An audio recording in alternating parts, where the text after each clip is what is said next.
What's going on, everybody? Welcome to PFF's live Best Ball draft in partners with our friends over at DraftKings. Trevor, Sikkema, Nathan Jahnke here with you guys, and we're going to do a live Best Ball draft. We're going to get in on a Best Ball pool here, live on the show, and we're going to draft the team, talk about all sorts of strategies. We're going to talk about the picks that we're making, the picks that the other people are making, and just, try to help you guys understand Best Ball a little bit better and, show you how to get a pretty good team. Nathan, how are we doing, my friend? I'm doing well. Excited to do a Best Ball draft with you. Excited to do it on DraftKings. They've got 20 player leagues, so you get to draft all these players that you don't typically get to draft in fantasy. So excited to go into some of the deeper names that you don't typically get to in drafts. I am very excited because you are the czar of everything fantasy football that we have here at PFF. Thank you. For all the years that I've been working here, I have not done a fantasy draft with you. I don't think I have yet. And so, this is the first draft that I will actually get to do with you. So now thankfully, I don't have to do it against you. We are teaming up here for the Best Ball team that we're getting here. So I'm very excited, man. Now, I know that you have a lot of different rankings that have to do with, different setups, different settings, different things like that. For the DraftKings platform specifically, I know there are some things that they do when it comes to these Best Ball drafts. So what are the things that are a little bit specific to DraftKings specifically that we'll be focusing on for Best Ball today? Sure. So for Best Ball, you just draft a team. You don't have to do anything with the team once the season starts. So you aren't setting your lineups. You're not doing ads or drops or trades or anything. So you are drafting just your team. So you want to make sure you get some backup quarterbacks, backup tight ends, because if your quarterback has a bad week, has an injury, you want to be prepared. Right. And you always get the best lineup. So if a quarterback is a little bit streaky, they have some good games, have some bad games, you want to draft them more in these kind of leagues than you do normally. And then DraftKings specifically, this is a PPR league. You get a full point for receptions, and then you also get bonuses. So if your quarterback throws for 300 yards, rushes for 100 yards, catches for 100 yards, you get a 3-point bonus. So you also want to take that into account, that you want those players that are going to have the big games for you. Yeah. So, okay, well, I want to dig into some of the more strategies, but let's join the pool right now, because sometimes they fill up immediately. Sometimes you're waiting a little bit for it. So we want to make sure that we're giving you guys the full draft and everything here on this show. So Nathan, you are going to join over on DraftKings.com. You guys can obviously go do this for yourself. There's all different sorts of leagues. There's all different sorts of pools. There's different entry fees. There's different, total pools that you have, total prize money that you can win at the end of the year. So you can find exactly what the sweet spot is for you when you're joining these Best Ball drafts. So are we in? We are in. Okay. There are 7 of 12, so we need 5 more people. Okay. So we need 5. So we need 5 more people here, and we'll give this a couple minutes. Obviously, I'm sure that it's going to fill out, and we'll be able to dig into this draft pretty quickly here. But just overall, I think there's a lot of people who, whether they've been playing Best Ball for a little bit or they've been playing for a long time, there's a lot of, I think, buzzwords with some of the strategies. Things like stacking, okay? Things like hero running back, things like no running back, right? When I didn't really know what Best Ball was, and I saw people on social media talking about that, I had no idea what no running back meant, but obviously it makes sense for this Best Ball format. First off, I want to let you know we are full, so we are going to be starting in a minute and 45 seconds. Wow, okay. We're getting right to it. Picking 12th, so we pick back-to-back right at the end of the draft, so we'll be going pick after pick. Okay, I'm going to give you a second to think about the strategy there at the back end of the snake draft. Yes. But before we start this thing off, I got to tell you guys that the reason why we're doing the show here, football season is right around the corner. There's no better way to lock in your fantasy dominance early than with Best Ball on DraftKings, where you draft once, you ride your roster all season long. Right now, DraftKings is giving all customers a can't-miss offer. Draft one, get one. Enter a lineup in the 15 million Best Ball contest for just $20, and you'll score another Best Ball ticket to play for free for a share of 15 million, giving you a second shot to win big. It's easy. Just draft your dream team once. No weekly management required. Let all your top scorers automatically start each week across the whole season. Every breakout star, every clutch play, every touchdown will count towards your quest to share 15 million. Download the DraftKings daily fantasy app now to draft your $20 Best Ball lineup to play for a share of 15 million and get a second ticket to play free for a share of 15 million. That's 2 chances to win big without ever setting your lineup again. Draft one, get one, only on DraftKings. The crown is yours. If you've got a gambling problem, call 1-800-GAMBLER. In New York, Call 877-8-HOPE-NY or text HOPE-NY at 467-369. In Connecticut, help is available for problems with gambling. Call 888-789-7777 or visit ccpg.org.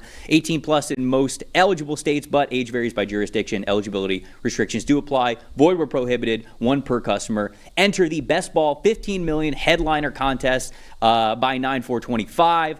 To get one bonus entry, $20 entry fee is required. Rewards expire in 30 days. See terms at DraftKings.com/NFL-bestball, sponsored by DK. All right, man, 12.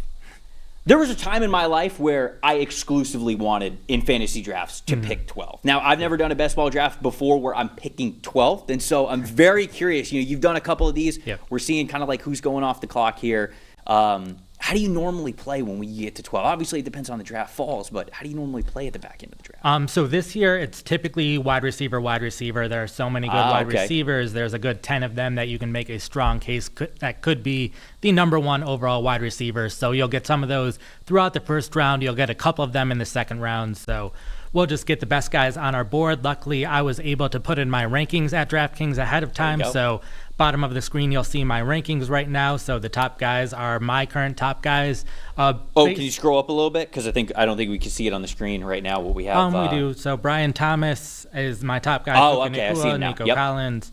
So Brian Thomas, someone I'm very high on this year. Yeah. Assuming he falls to 12, he will be our first pick. Okay. And then if there are any guys that you like on the top of the list, if you want to disagree with me a little bit, definitely willing to take your ideas into consideration there, because this is going to be our team, not just my team. I mean, you see the ADP right there, right around 14 for Brian Thomas Jr., so if he makes it to 12, obviously I think that's a pretty good sweet spot for him. I like Nico Collins a lot as well. He's been our number two actually wide receiver against single coverage in those situations, back-to-back elite receiving grades over the last 2 years with him and C.J. Stroud. Stacking potential certainly there with those two guys if you wanted to be able to do that, but here we are, we're on the clock. Brian Thomas Jr., you said your guy, so we got to take Brian Thomas Jr. I'm good going Brian Thomas Jr. and then going Nico Collins after that, wide receiver. Other than Nico Collins, I will say I'm a big Drake London guy this year. I'm pretty big into Drake London. I don't know. We got 20 seconds left on the clock. Yeah. Those are the two that it would be between Nico Collins or Drake London. I know you got Collins ranked a little bit higher, but London, stacking him with Michael Penix Jr., I don't know, man. What do you think? We'll mix it up and we'll go London. Let's go, baby. We got it. So obviously we're not going to pick for a little bit here. You guys can see as things are going off the board. I mentioned that buzzword right there, stacking. So talk to me about the importance of stacking, what that means for best ball formats, and why people should be thinking about it. Sure. So in best ball, the thing is you're not just competing against the 11 people or 10 people in your league. You're competing against everyone, and you're trying to win at the end. And rather than just beating those couple people, you need to have a lot of things go right. And one of those things is you need the players you draft to do well. And typically, if you draft a good wide receiver and they do well, their quarterback's also going to do well. Right. Or if the quarterback does well, their top receiver will. So you want that correlation where both people are doing well.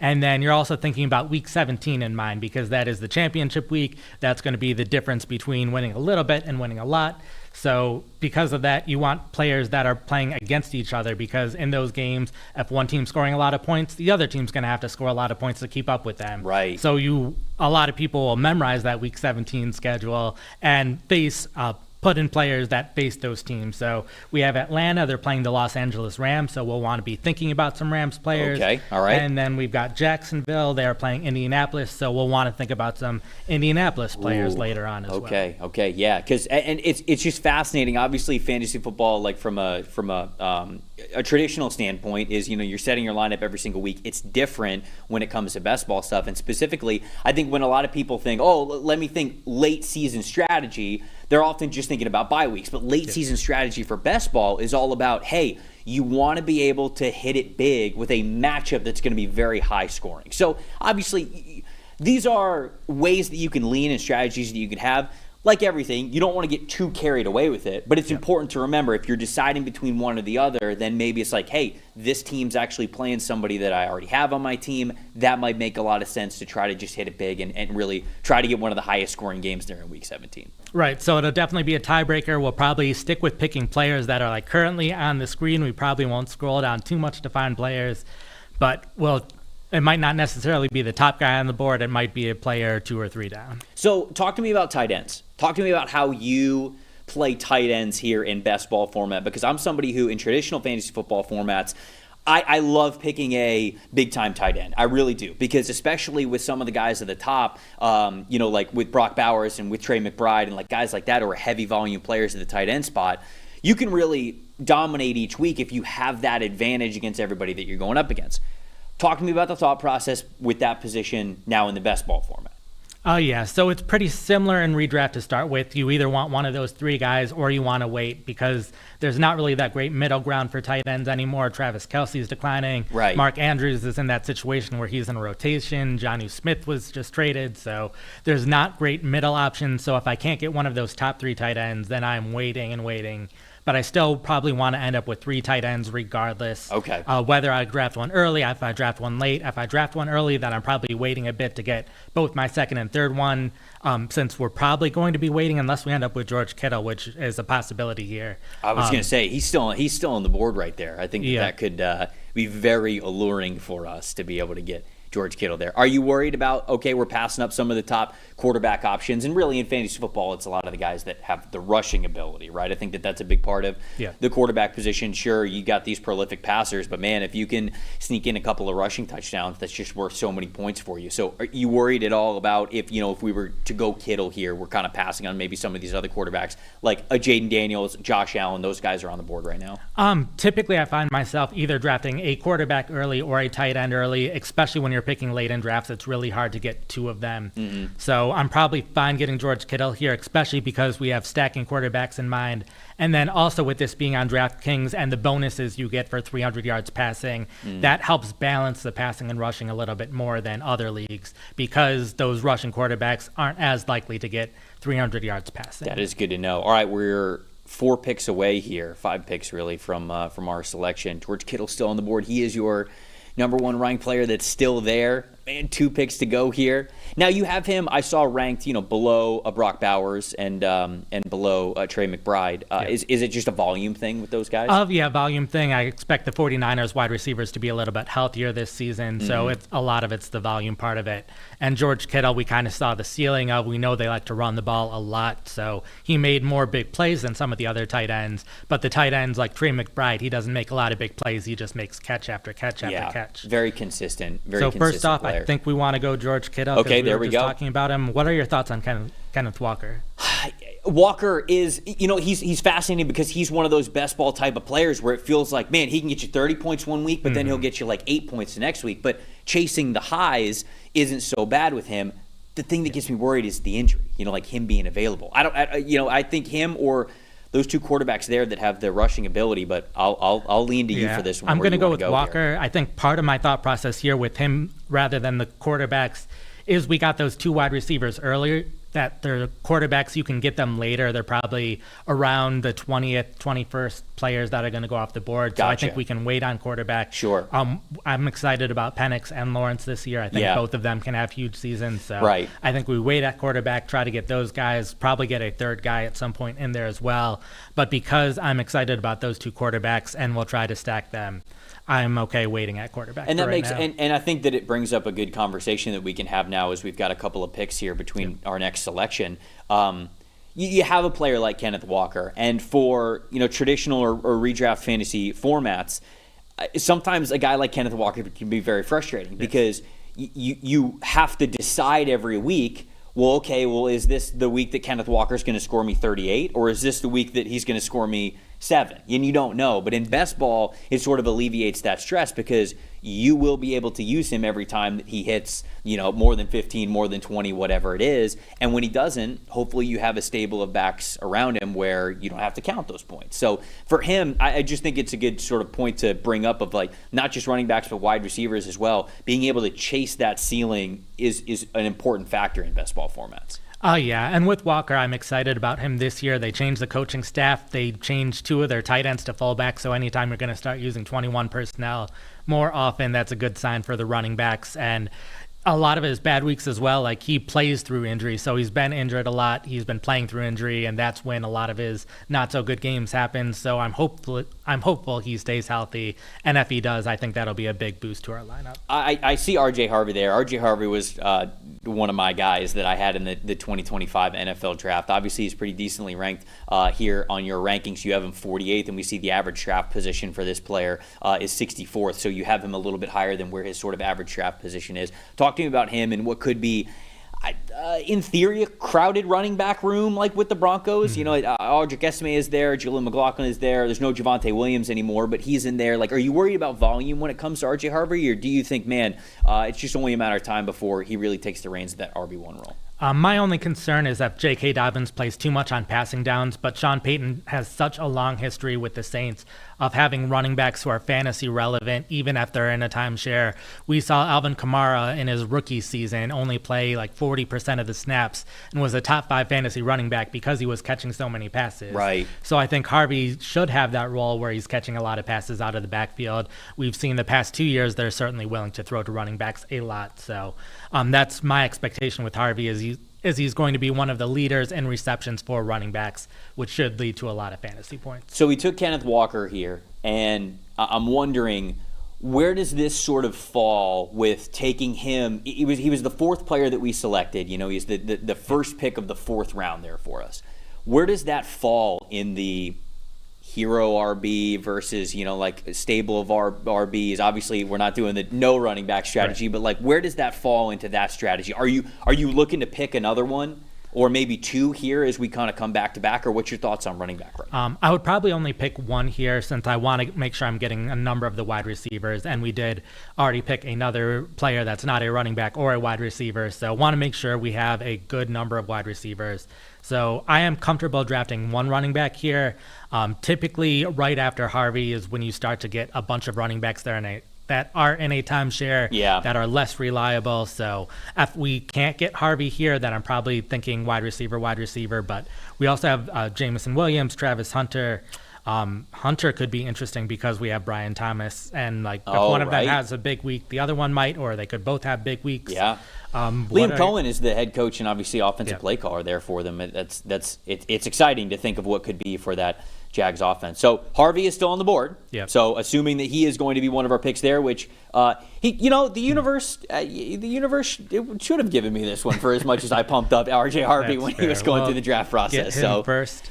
And then I'm tempted by Jameson Williams because he's another one of those players that it's like, okay, he could score 30 for you or he could score 5, but we just get to reap the benefits of those 30-point games. And so if you believe that the Lions offense is still going to be great, we could take him there. Where are you leaning here with how the board's falling? I think I'm going to go with Hunter just because I think it'll be interesting having a lineup with both Hunter and Brian Thomas Jr. So that's why. But I do like Jameson Williams, and he did get more consistent at the end of last season. He was consistently scoring at least, I think it was 8 fantasy points per game over the second half of the season. So we started to see some of that consistency show up along with the big plays. So definitely excited about Williams, but because of our lineup so far, went with Hunter. We're big on Liam Cohen. Yes. We're big on the Liam Cohen era here with this best ball team that we're bringing up here. So yeah, I mean those are the kind of like the Jameson Williams thought process. I think it's just fascinating about how you go about best ball because a lot of the stresses that you have over this type of player you really don't have to worry about too much. And you mentioned, I think that ceiling is an important part of sort of just like how you are looking at a player and what he's capable of and whether or not you should draft him, but also like having a solid floor, especially for early in the draft, still matters. Like, you don't want to just totally chase a ton of boomer bust players. You still want to have a relatively high floor as a team. And so you talking about how he was a little bit more stable. Obviously, like that matters sort of you picking him. So yeah, and especially like early on in the draft, all the players that are going to have the biggest points also tend to be more stable, and that they're going to see a ton of targets in every single game or have a lot of carries in every single game. So a lot of the early guys are pretty stable. Yeah, if there's not a debate, it's like, oh, okay, he's going to get the most targets, he's going to have the most receptions, he's going to get the most yards in the team. You're not really thinking about it too hard. You're really not on those teams. So okay, Chris Olave. Phenomenal player. I love Chris Olave, but injury history, unknown at the quarterback position. Yep. Which part matters more to you, actually? The time that he has missed, or do you focus more on the, I don't know who's throwing the ball really right now? In redraft, I'm probably more worried about the concussion history, because once you have those as many concussions as he's had, you have more risk of having a concussion and you're more risk of missing a lot of time. Because this is best ball, I'm a little more okay with it. I am interested to see how the new coaching staff uses him. I feel like he's the best suited to play in the slot of the wide receivers the Saints have, and that has been a position that's been very successful for fantasy in that offense. Sure. So I'll be interested to see how they use him as well, but definitely am also concerned about the quarterback situation, but we aren't going to have to worry about it because someone else picked him before us. Any of the other players that we have here on the board that people can sort of see as they're watching the show that really stick out to you, that you say like, oh, certainly if they last until our next selection here, that you're going to be very interested in them, because we're about 6 picks away at this point?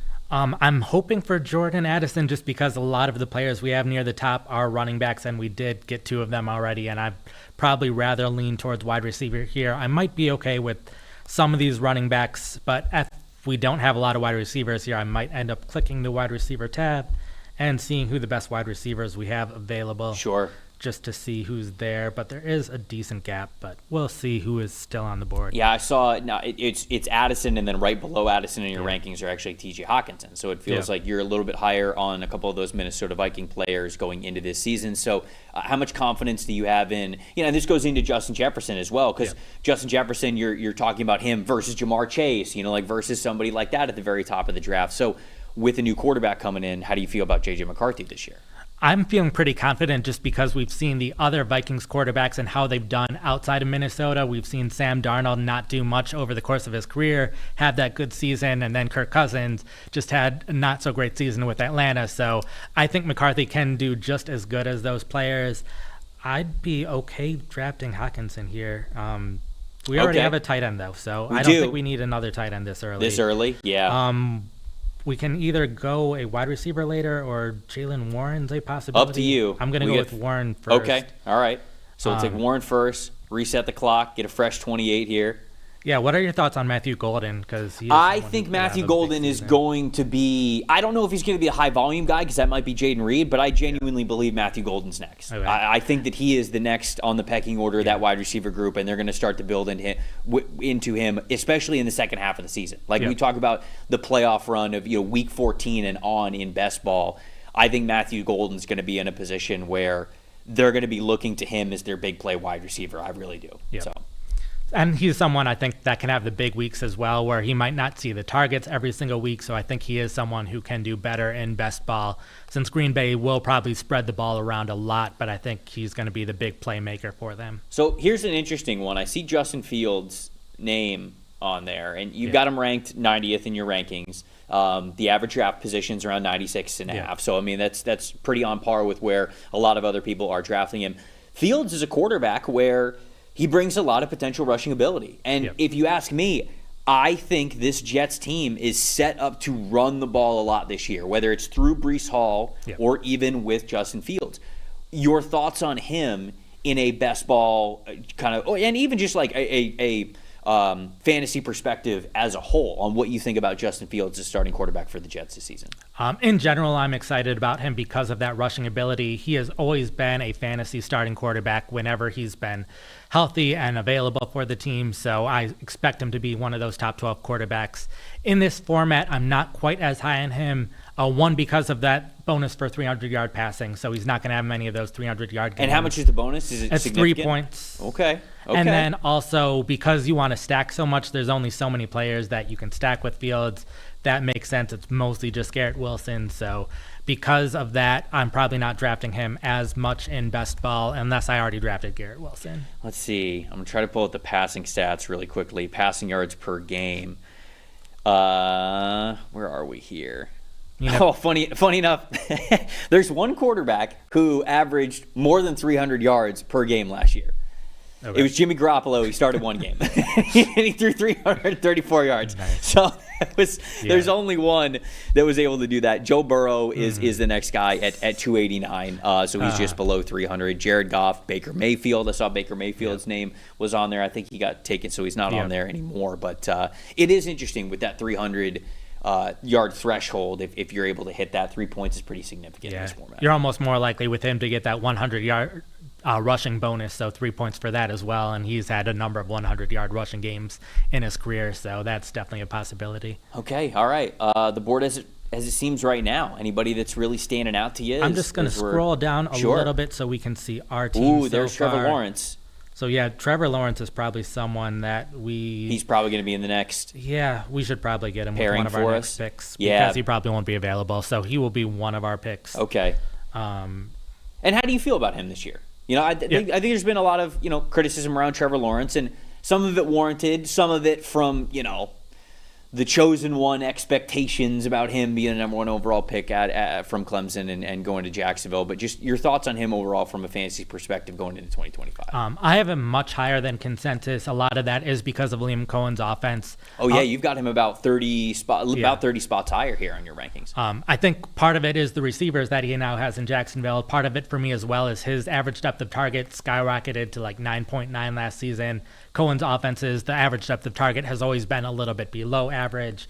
So because of that, I think he'll be a little more accurate. He hasn't been as accurate on deep throws. He has been pretty accurate on shorter throws.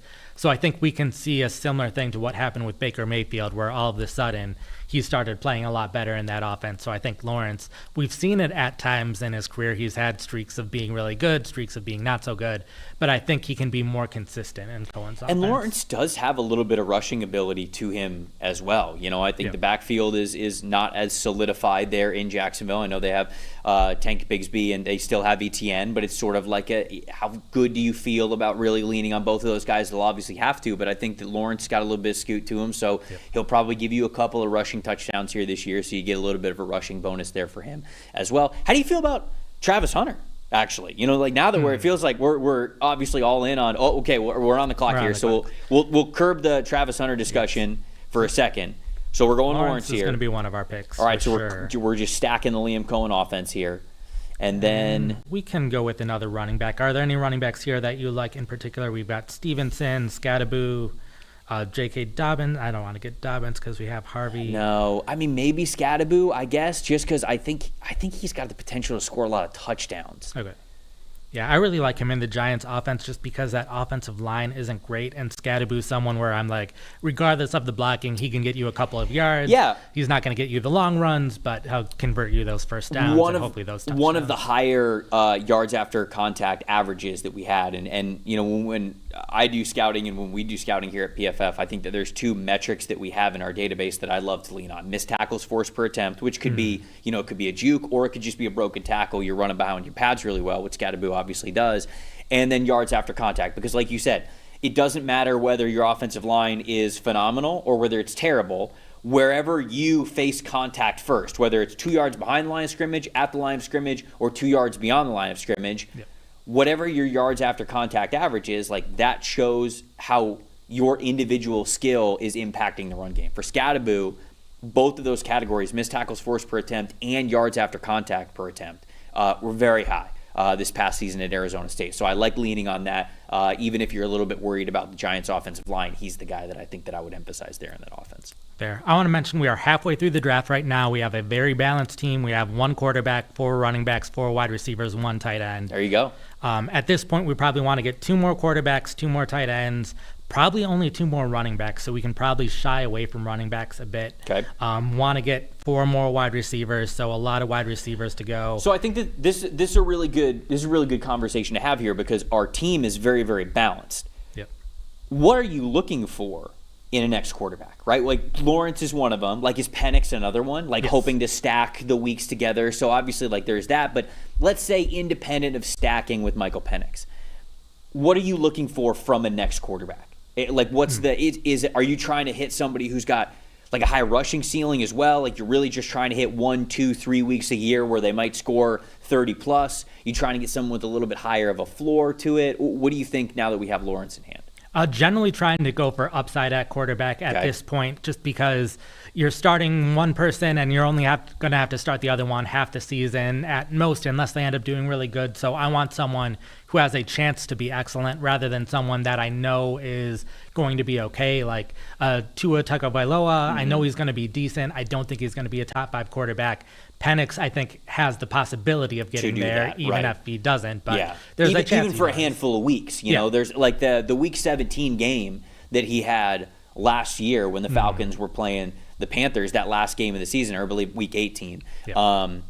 He had, I think, 7 big-time throws. Like, it was crazy. And a lot of those big-time throws were going to Drake London. And so, like, that connection was already pretty hot at the end of last year, and you're hoping that he hit the ground running a little bit. So, okay, that makes sense. Is tight end the same strategy? Like, when you say, like, okay, we're shooting for high-ceiling guys that just might be able to go crazy for us. Now that we have George Kittle, is that's the same process with tight end? Oh, yeah. So there's 3 tight ends that I really like later in drafts. They happen to be the top 3 tight ends available right now. Tucker Kraft, Don Kincaid, Colston Loveland. One of them is gone now, but all of them, I think, could take a big step up this year. Kraft did really well when he was targeted, just didn't see enough targets. So I think if they target him more often, and he could be interesting because we already have another Packer. So it could even make sense for us to go Kraft and Jordan Love's one of the top quarterbacks available. Get us 3 Packers there. And then the other tight end I like, Colston Loveland, off the board, I think could have a really big rookie season. But I agree. Generally, my strategy is if I don't get a tight end early, get a tight end late, try to get some of these tight ends that I know could have big seasons compared to someone like Jonnu Smith. We know how he does in Arthur Smith's offense. In best ball, he's still okay because he's going to have a couple of big weeks, but he's not going to get targeted consistently enough to trust starting him in redraft leagues this year. I think that Colston Loveland could certainly have a big year. I mean, there's a reason why they draft him, 10 overall where they did this past year. There's just a lot of mouths to feed, I think, still in that Chicago offense. In particular, I think that Rome Odunze is in for a big year this year as a second-year player. So I naturally think that some of those targets are going down, whereas, Tucker Kraft is somebody who I think I like a lot from that tight end spot because, like I mentioned to you, I've got faith in Jaden Reed to get a lot of targets. I don't really know who's after that. I think the wide receivers that are there, whether they're healthy or not, they've had their time to sort of prove themselves in the offense, and some have more than others, but I just get worried about those guys. Romeo Dobbs, Christian Watson obviously hurt, Dontavian Wicks, and so I think a guy like Tucker Kraft, you're going to have weeks where maybe he's even the lead target getter for the Green Bay Packers. Now, I don't think it's going to happen a lot, but if you think that as well, I'm okay with drafting him here. Yeah, unfortunately, Jordan Love was just picked right before us, so we aren't going to get that stack, but I think Kraft is too good of a value to pass up here. Okay. I said I want to avoid the running back, so we'll probably go for a wide receiver here. Luther Burden's the top guy on my board. As well. I am okay getting Burden here if you want Burden. I like Burden.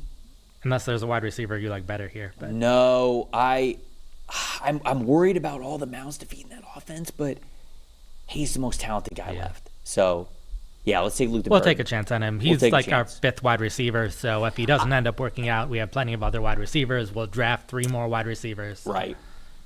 I see you got Cedric Tillman there. At 155. Actually, what does that say? 156 as well. So that's pretty even with the ADP. I didn't know the whole fantasy best ball community was sharp like that on Tillman having a pretty good year this year. But I do think that he could be in for a big year in that Cleveland Browns passing offense. Yeah, he's the pretty clear number 2 wide receiver in the offense. They have Njoku at tight end. They don't have much receiving at running back, so he should see plenty of targets. Had those couple of good weeks before he had the concussion that knocked him out for the rest of the season. So depending on how the quarterback situation plays out, that'll be a big part of how well Tillman plays, but he should see plenty of targets regardless of who's that quarterback. All right, so I do want to have the Week 17 conversation a little bit here. Which players would you want to be eyeing, or at least like which teams would you be eyeing at this point to say, like, all right, if we hit it big, which we obviously think that we've got faith in the roster that we're putting together here, who are some Week 17 matchup teams at least that you're taking a look at that you go, okay, a little bit later, let's start to think about these players? So based on our roster so far, we've got 2 Jaguars and 2 Packers. They are playing Indianapolis and Baltimore. So what I just did was I filtered teams to Baltimore and Indianapolis to see who the players we might be looking at. It doesn't look like anyone anytime soon. I'm really high on Keaton Mitchell just in case Derrick Henry suffers an injury, but his ADP is so low that I do not have to pick Mitchell this high. Yeah. And then we've got the wide receivers, Pierce and Mitchell, so it doesn't look like we're going to have all that great of opportunities based on the team so far, but we will see how that goes. The quarterbacks are interesting for Indianapolis, right? Because you don't know who it's going to be, and I think that that's tough. Yes. But both of them have that rushing element to them, right? You know, it's in an offense with Jonathan Taylor, so I think he's going to get a lion's share of the opportunities to score rushing touchdowns. But you do sort of have an opportunity where, whether it's Richardson or whether it's Daniel Jones, who's starting for them in Week 17, both of those quarterbacks could score a decent amount of points there for you if like you said, like if one of these matchups ends up being high scoring, they could certainly get in the end zone once or twice. And so I think just those quarterbacks make the conversation very interesting there for those Week 17 matchups. Did just miss out on Penix, so we might want to be drafting one of those quarterbacks. I think Richardson could be interesting if we get him and Alec Pierce later. Pierce is like the ultimate better and best ball guy because he has such a high average depth of target, such a high deep target rate. You can't count on him consistently whatsoever, but he had those couple of games last year where he caught multiple deep passes, so he had over 100 yards, a touchdown. I think he's capable of having those big games, so maybe those two players are two guys we tried to target later. Man, did Penix go way higher than his ADP? I don't think it was all that much higher than his ADP. We just kind of bummer. Just missed out on it, which I really like the connection of Michael Penix and Drake London this season, but to get Trevor Lawrence and Brian Thomas Jr., that's pretty dang good as well. Oh, the Travis Hunter discussion. You know, obviously you're very high on Brian Thomas Jr. in that offense. Thoughts on Travis Hunter? I think Travis Hunter can do just fine. I think he's going to play plenty on both offense and defense. I think he's shown that he can do that. I think they'll trust him to do what he can do, so I think he's going to see plenty of opportunities on offense. The clear top two option for Jacksonville in their passing game. They don't have much of a threat at tight end or running back in the passing game and don't have much depth after them, so Hunter should still see plenty of targets this season. All right. I'm very high on his talent level. He was my number one overall player that we had in this draft. I just wondered, okay, how much is that going to be wide receiver versus cornerback? But it seems like it's going to be a heavy amount of wide receiver, which is key for fantasy football. All right, what are we thinking here? So I probably want to go at least one wide receiver here. You mentioned Cedric Tillman. I'd be fine picking him here. And then outside of that, I'd be okay if there's any of these running backs that you like near the top here. Happy to go with a running back. Outside of that, might be looking at a different position, but we will go Tillman first. I'm also fine going wide receiver here. I wonder how much Hollywood Brown is going to be able to be that high ceiling player this year, you know? Because clearly they're emphasizing that speed, you know, whether it's yards after catch stuff or deep passing stuff. He's your number one wide receiver that's left. He's the one that intrigues me the most to give you a high enough ceiling there. So yeah, let's go with him. They've talked him up so much over the past 2 years, and it made sense. Like, they haven't had that deep threat in Kansas City for a while. Right. He wasn't used quite like that at the end of last season once he was finally healthy, but I think he can play that role. He hasn't had the greatest quarterbacks in terms of deep ball accuracy when he has played with those quarterbacks. So, like, we've seen Lamar Jackson play better with deep passes after Brown left. Kyler Murray, he's never been all that accurate on deep passes, where Mahomes has been earlier in his career. So Mahomes is able to get that deep ball accuracy back.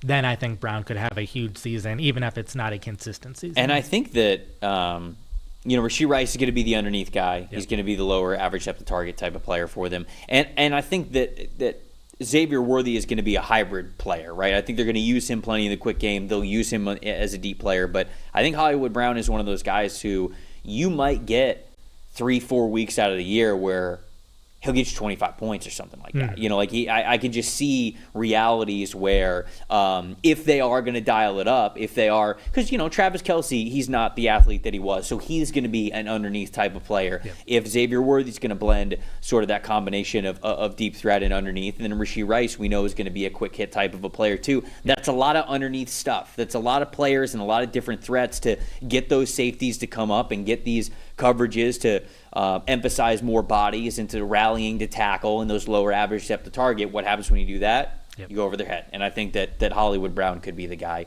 who's the main benefactor there. So, all right, so remind me, what were we thinking with quarterback now with Penix? So quarterback, I think we're going to get Richardson with one just because I think Gators. He has the higher upside, whether he wins or Jones wins. I think because of his deep ball, how often he throws deep, I think that's better for fantasy. Sure. And because Alec Pierce is still available, having that combination of Richardson throwing to Pierce, we might even want to go to quarterbacks soon just because I prefer having 3 quarterbacks, and there are only so many guys that are starters that left. are guaranteed. So I might starters. even consider going quarterback with these next 2 picks. I might, man.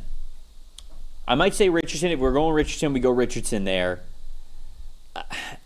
I'm almost tempted to say Jackson Dart. Like I'm almost like just to swing for the fences there with him, right? Because him at Ole Miss, a lot of what he did really well was deep ball passing. Like it was a lot of deep concepts. It was things like that, and it's only going to be a matter of time before they want to open it up with him. And I don't think that'll happen. I don't think that'll happen sort of right away, but certainly second half of the season, probably when you would want him to maybe count for a week or two, they might be able to do that with the players that they have, especially led by Malik Neighbor. So we're coming on the board here. I don't think we need to go like Richardson and then Dart, but I think if we wanted to go Richardson here, we could focus on him as that third quarterback maybe the next time that we come around. Yeah, I think we go Richardson here. We can wait on Dart because his ADP is lower. Hopefully no one picks him, and hopefully no one's listening that's in our league and takes him because of that. But we'll go Richardson some stream sniping going on there. People listening to the show and also in the league. That we are pretty open to go whatever position. Okay, Richardson. So here are the top guys there. on my board. There's a number of running backs here, a couple wide receivers. Does any name stand out to you? Keaton Mitchell or Dylan Sampson, honestly, one of those two. You talked about. I think Dylan Sampson's really talented. I think he's going to get in the mix in Cleveland, regardless. And then Mitchell, like you said, like if Mitchell's ADP lower, we're going to go. Oh yeah, that is so much lower. I just realized that. Because what pick are we at right now? So we just had round 16. So we have 2 quarterbacks, 2 tight ends. So we want one of each. Okay. We need one player at each position to fill out the draft. So 1 quarterback, 1 running back, 1 wide receiver, 1 tight end. There we go. All right. What pick are we at? What is this one? 185 is what's on the clock right now. So anyone with an ADP before that. So Pat Bryant's fallen slightly. But. Yeah, I like Mitchell certainly as one of our next selections if he's going to still be on the board. I like him there, and then we might be able to wait on. We might be able. Do you think we could get Jackson Dart with that last back-to-back? You should probably get him in the next round. Pick him. Yeah, because I don't love anybody else when it comes to a ceiling. I think. I mean, maybe Rodgers, but. I think I'd still go Jackson Dart there. Yeah, so I was thinking what our strategy should be with our third tight end. I might be okay going 2 tight ends because we got 2 guys I really like, because I want to stack someone with both Dart as well as Richardson. Okay. So I want to get a Giants wide receiver. There should be both of the options. Darius Slayton, Wando Robinson may have already been picked, but Darius Slayton, someone we could go for to go with Dart. Slayton, I think could either that or make sense. Tight end Theo Johnson could be another option, and then we still have the rounded out roster. I'd rather go Slayton. I think that Slayton has the better chance to, if Dart is going to be successful as a deep passer, I think it's going to be like Slayton's. It would be the most like outside of Malik Neighbors, of course. So I think our next picks we will go with Dart and one of the wide receivers. I might want to wait at running back, even if that means we don't get Keaton Mitchell, just because I want to try stacking our quarterbacks and make sure we have wide receivers to go with those. That's fair. I think that's a good way to sort of emphasize the strategy of stacking and why that makes sense there. Are there a couple of, even independent of the draft that we're doing here, are there some maybe underrated like quarterback pass catcher stacking that you like as combinations here around the league? So the Jacksonville one that we got, I was very happy with. Atlanta, like you said, with Penix is a big one. And then like Chicago, because there are so many different options you can stack with Caleb Williams, that's always an interesting one because you have the 3 wide receivers and the tight end. All of them could have a big season. If you can get 2 of those players with Caleb Williams, that is a fun one in my opinion. If you believe in Ben Johnson, which it's hard to not given the success that we have seen from him over the last couple of years as the offensive coordinator with the Detroit Lions, that could absolutely make sense. If you really think that Caleb's going to take that next leap, it's not going to be force-fed through one guy. But so, what does a guy like Malik Neighbors look like in best ball formats? Because he's a player who is immensely talented. The whole offense is going to run through him. But you don't really have the opportunity to stack him because you don't know which quarterback is going to start week 1. You don't know if that's going to be the same quarterback that's starting in week 10. You don't know if that's going to be the same quarterback that might need to start for you in week 17. So how do you treat a guy like Malik Neighbors? Because there are so many wide receivers you pick, typically a team on DraftKings will get 8 wide receivers, and you're only drafting 3 quarterbacks. You don't necessarily need to stack with him. You certainly can. Dart, I hope, would be the quarterback. If you want Neighbors to have a big season, we're going to go with Dart here, like we talked about, since we are on the clock. And then we talked wide receiver. Darius Slayton. Oh, did someone pick out Pierce before us? Ooh. Someone did pick Pierce. So we are going to go with Darius Slayton. Yeah, let's go Slayton there, and then we can then we'll probably go with a tight end and a running back with our last picks, and just leave Richardson and hope just runs the ball a lot and doesn't pass a lot. 3 rushing touchdowns in the Week 17 matchup against Jacksonville, which is going to be the most high-scoring game of all time, of course. No, obviously that's just the things that you think about here with this strategy. So, again, something that I want to talk about now that we're talking about specific best ball strategies is I mentioned a lot of people talk running back specifically, the hero ball strategy, getting a couple of running backs early, no running backs. Yep. I think every year that differs a little bit, right? Certain situations where guys are around the league. Is there a strategy that you feel like 2025 lends itself to more than others when it comes to how you draft running backs or even sort of how you draft wide receivers? Like we obviously drafted 2 wide receivers because we were picking at the end of this 12-team draft. But what's your thoughts overall on how 2025 is shaping up versus the strategies that a lot of people implement with best ball for the running back position? I'm generally trying to get 2 running backs in the top 20 that are picked because there are so many teams that we know are going to be in a committee. A team like Tennessee, where Tony Pollard was the clear guy last year, but it sounds like they want a 50-50 split. I think Kansas City is a team that could have a big rotation at running back. The New York Giants should have a rotation at running back. Pittsburgh as well. I could list a couple more teams.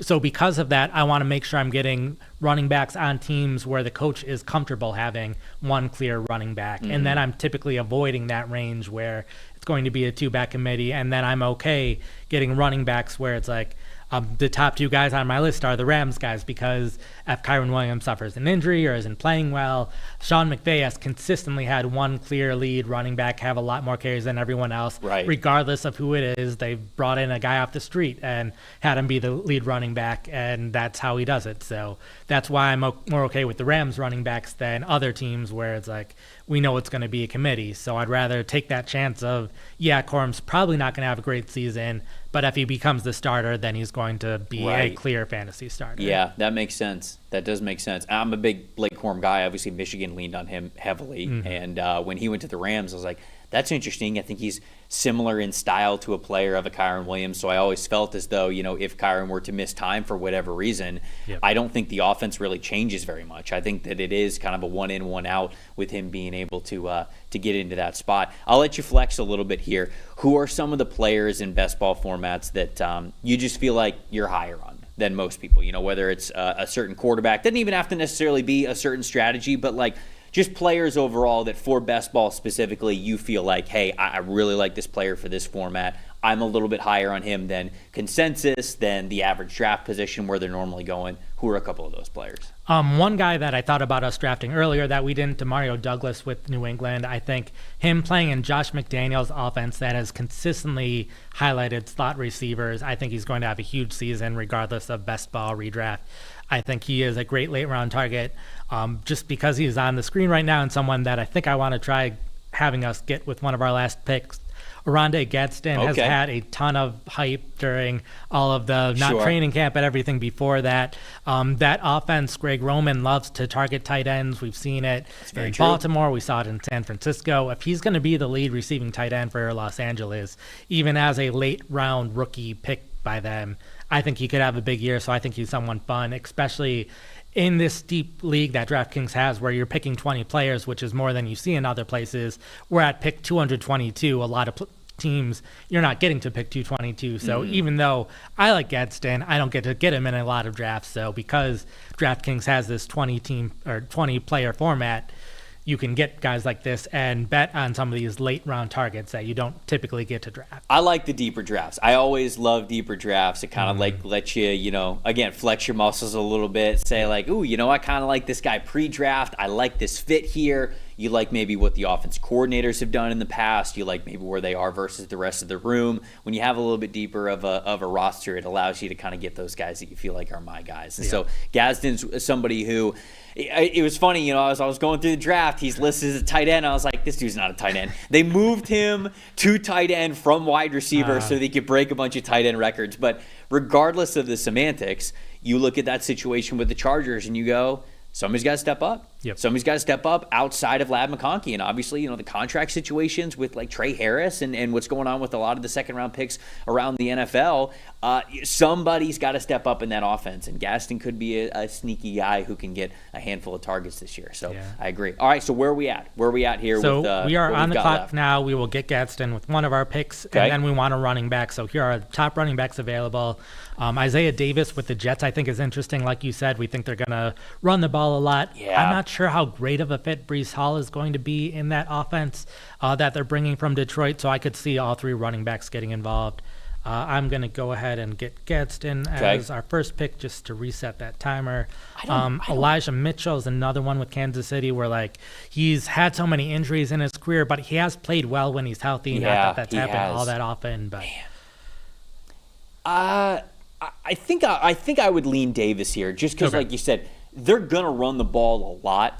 And, Aaron Glenn didn't have, the most confident, tone when speaking about Breece Hall. Now, it has since sort of turned. He's been like, no, Breece is the guy, whatever. But I felt like it was interesting that when he first started talking about Breece Hall, it was more of a, hey, and I don't blame him for this. He was a new head coach, so it was sort of like a, hey, I'm the new head coach. Everybody's got to prove themselves, right? It doesn't matter what you did before. It's what you do for me now that I'm the head coach and what you do moving forward. So I think it was less of a personal thing on Breece Hall, and it was more of a, hey, nobody's guaranteed anything on this team. Yep. But with that being the attitude, if there is somebody like an Isaiah Davis who really stands out early on, you could see him getting more carries and perhaps being somebody that's able to get a lot of volume in what I think is going to be a pretty run-heavy offense. So I like that selection as well.